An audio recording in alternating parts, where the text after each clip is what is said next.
Hey, what's up guys? In this video we're going to be taking a look at the Uniden R1 and specifically what all the different buttons do, the different features. We're also going to go into the menu, take a look at all the different settings and options so that you can learn how to configure your detector and set it up for where you drive.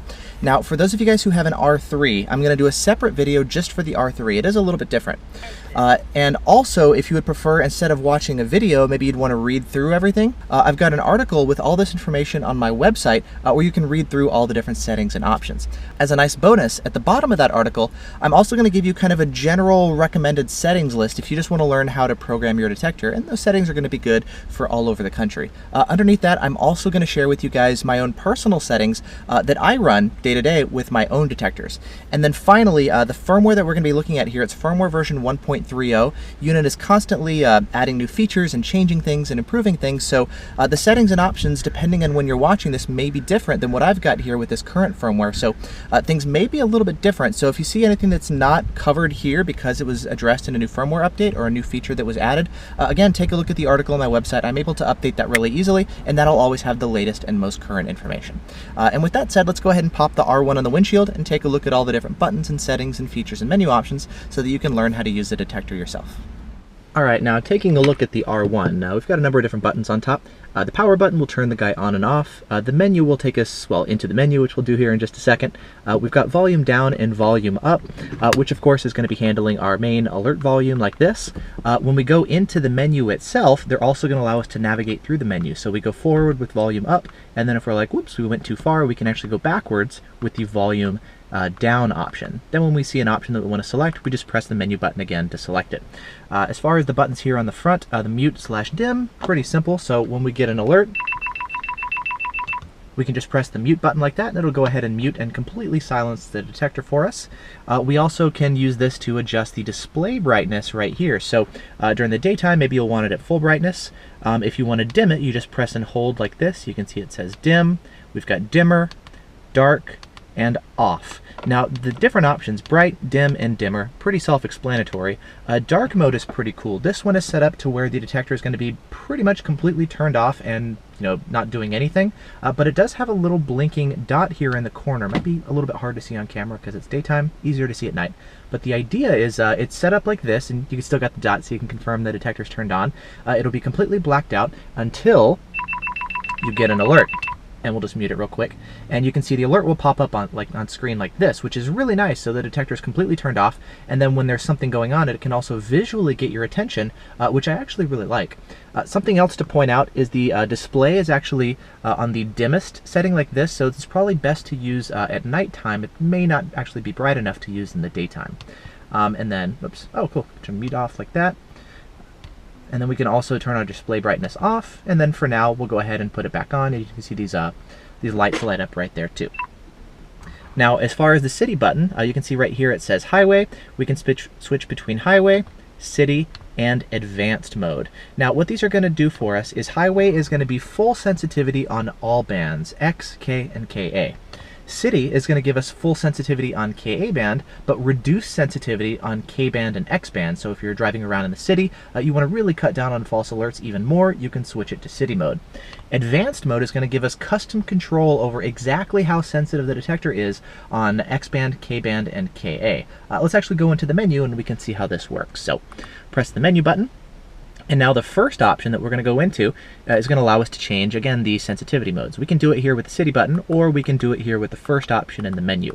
Now, if you have the advanced mode selected, it's going to open up some additional options here afterwards. So we've got X band, K band, and KA band sensitivity adjustments. The idea, like I said, if you're getting maybe too much range and maybe too many falses, you can actually go in and start dialing back the sensitivity of the detector in 10% increments, all the way from 100% sensitivity down to about 30% sensitivity. And then if you want, bring it back up to 100. So it's a nice way to maybe cut down on sensitivity to the exact degree that you want, so we've got some granular control over the detector. Now a quick note, 30% sensitivity, it's going to be the lowest you can go here in advanced mode. However, if you go into city mode, that actually is about 10% or so on X band and K band. So you can actually reduce the sensitivity with city mode even farther than you can do with advanced mode. So if you want the lowest sensitivity possible, you're going to want city mode. If you want somewhere in between, you're going to want to use advanced mode. Now, we also in the menu have the option to turn the voice on and off. Voice on. Voice off. Up to you if you like it to tell you, K-band or Ka, very useful in addition to the beeps. Now, if you want to turn any bands on and off, you can do it right here. So X-band on and off. X-band is pretty much actively in use in Ohio and New Jersey, so if you're in those two states, definitely turn it on. Otherwise, throughout pretty much the rest of the country, it's been almost completely phased out. Yes, a couple spots here and there, but for the most part, X-band's not really in use that much anymore. K-band is definitely in use all over the country, so you'll want to leave this turned on. You can turn it off if you like for example, maybe if you're in California, where it's pretty much all Ka and laser, you could turn off K-band, otherwise, leave it turned on. Ka-band is pretty much in use everywhere, so definitely leave this guy turned on. Laser detection, if you want that, you can turn it on and off here. K-band pop and Ka-band pop are both available here. Pop, I've done tons of videos on it. In short, not really used around the country. Blah, blah, blah. It's generally best to leave these features turned off to reduce false alerts and whatnot. But if you want to get alerted to 67 millisecond K-band pop or 67 millisecond Ka-band pop, you have that option here. The K-band filter is going to help you filter out false alerts from BSMs and whatnot. Very helpful, effective feature, so you'll want to leave this filter turned on. The Ka filter is going to help you filter out false alerts on Ka-band. Most of us are finding that it doesn't actually really false that much with the filter turned off, and you actually get better performance with the filter turned off. So generally speaking, it's best to run it with Ka filter off, but if you find that it falses too much, you can just come in and turn on the Ka filter like this. TSF is going to be your traffic sensor filter, so if you're driving in an area where they have these K-band transmitters on the side of the highway, which are monitoring the flow of traffic, you're going to be getting these constant blasts of K-band radar on the highway. It's different than a BSM. If you encounter these traffic sensors, you'll want to go in and enable the traffic sensor filter. If you don't encounter them, it's best to leave the TSF filter turned off because you do get better performance, range, and reactivity with the filter turned off. And so for most people, unless you need that feature, definitely leave it turned off. But if you're in an area where the traffic sensors are in use and you want that filter, you can definitely go ahead and come in here and turn it on. The RDFGS is a great resource for that. I'll link to it in the video description, and it's got more information about if you need traffic sensor filter or what bands are used in your area and whatnot. K-band wide or K-band narrow. You've got two different options for choosing what range of frequencies the detector alerts you to on K-band. K-band wide is going to alert you to the entire range of legitimate police radar frequencies that they operate on and transmit on K-band. If you want, you can actually go in and narrow that range with K-band narrow to maybe cut out some of the false alerts that you can encounter on the higher and lower end of the K-band spectrum. That's generally better for international users, not as much in the US. You can turn it on to help cut down on some false alerts, but it can be pretty risky, especially if you have a lot of K-band in use, because you are cutting out legitimate frequencies of K-band radar. Now, a quick note about this K-narrow option. One example, maybe when you'd want to use it, Hondas and Acuras, they tend to false around 24.198 to 24.203 or so. That will cause your detector to false even with the K-band filter turned on. So something you could do is switch to K-band narrow. It'll cut out some of the falses to Hondas and Acuras, but not all of them, because the cutoff for K-narrow is right at 24.200. So it's going to get some, but not others. So that's kind of one example where some people may want to use K-narrow, but again, pros and cons. Be careful with the filters. In general, it's typically best to just run with K-band wide. Next, we're going to take a look at Ka narrow. Similar idea. Ka wide is going to sweep the entire range of Ka band frequencies. Ka narrow is actually going to be just the frequencies where police generally transmit on for legitimate police radar.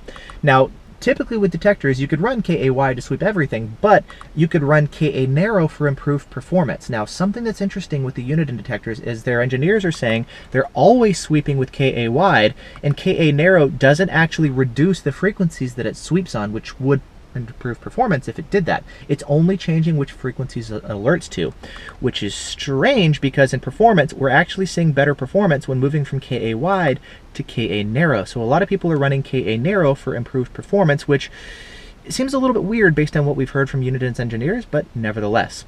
Quick note. You'll want to run Ka wide if you live in New York. In New York, people are running, or they're reporting that some stalker guns are alerting around 34.8, 34.9, kind of beyond the 34.7 limit. And for that reason, up there in New York, you'll probably want to run Ka wide to make sure that you can get alerted to all the radar guns that are in use in your area. However, across the country, for the most part, Ka narrow is going to be the way to go, and that's what most people are actually using. Now KA priority, it's a cool feature that we've got, basically band priority alerts as opposed to signal strength priority alerts. So two different ways of actually prioritizing when the detector is seeing multiple different alerts. So basically the idea is signal strength priority is going to say whatever signal is the strongest and therefore most likely closest and biggest threat to you, that's the one that we're going to focus on. However, if you want to have band priority alerts, that's an option as well. With band priority, the idea is if you're seeing multiple alerts, it's going to alert you in the priority of laser, KA band, K band, X band in that order. So a good example is, let's say you've got a really strong K band alert and a very weak KA band alert. This could happen if you're maybe passing a speed sign or there's a blind spot false car right next to you, and then there's a weak KA band signal at a distance. Which one is the detector going to prioritize and alert you to? In signal priority, it's going to prioritize the strongest signal, and it's going to alert you to that K-band signal because that is the strongest one. If you want to be alerted to the weaker Ka-band signal at a distance, you'll want to switch over to band priority or Ka priority like this. Both of them have their pros and cons. You can run it in this mode or you can run it in this mode. This is generally what I prefer, but totally up to you. Now, speaking of having multiple threats, you've got an option here for the all threat display. And this is basically going to be adjusting what happens on the left side of the screen when you're getting multiple alerts right over here. Now, normally what happens is when you're encountering one alert, it'll pop up on screen like this, right? We'll just mute it real quick.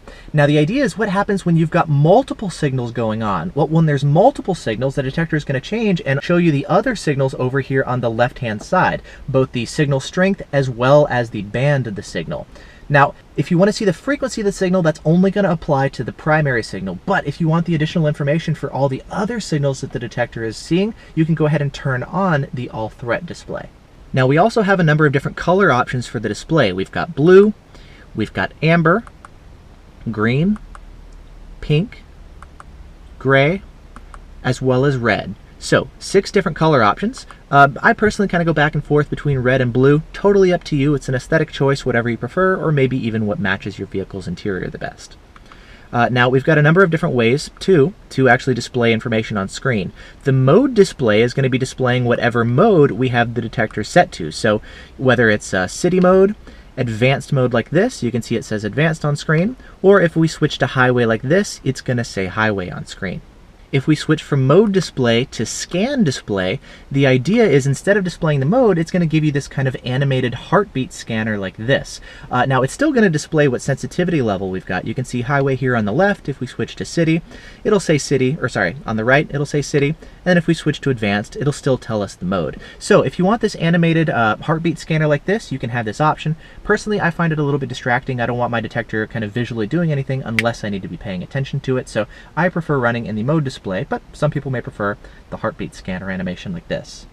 Now we also have the option of customizing the different alert tones for X-band, K-band, KA, as well as laser. So if you don't like the default tones that the detector comes with, you can just go in and change them. And let's run through them here real quick so you can hear.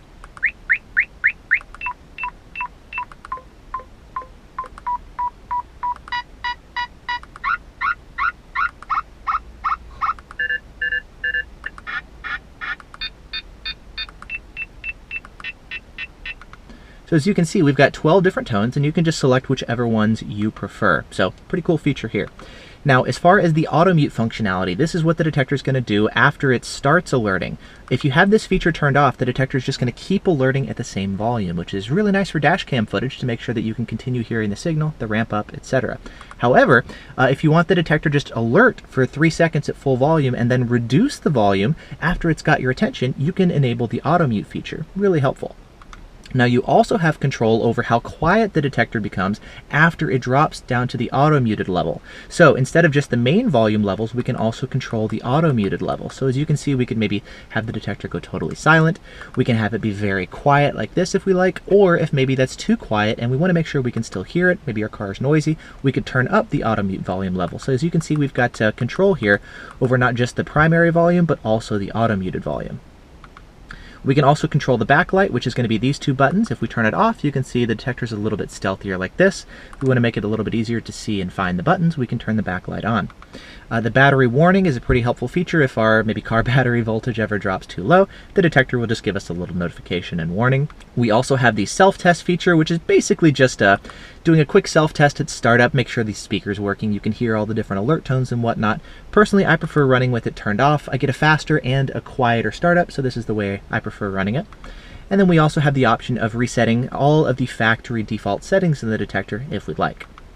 Right here, it's going to tell us what firmware version we've got. So currently, when I'm making this video, version 1.30 is the firmware, and version 1.95 is the DSP version. And then finally, last but not least, we can just exit the menu. So there you go. There's a quick run through of the R1. You can see all the different settings, the features, the options, and buttons here on the detector. If you have any questions above and beyond what I've covered here, please ask down in the comment area and let me know. Other than that, thanks so much for watching. That's all I've got for now. Again, if you want to read over any of this kind of stuff, or you want to see my general recommended settings for people, or the settings that I run myself, take a look at the link down in the video description for more information above and beyond what I've covered here. Other than that, thanks so much for watching. I hope you guys have found this helpful, and I'll see you guys in the next video. Bye-bye.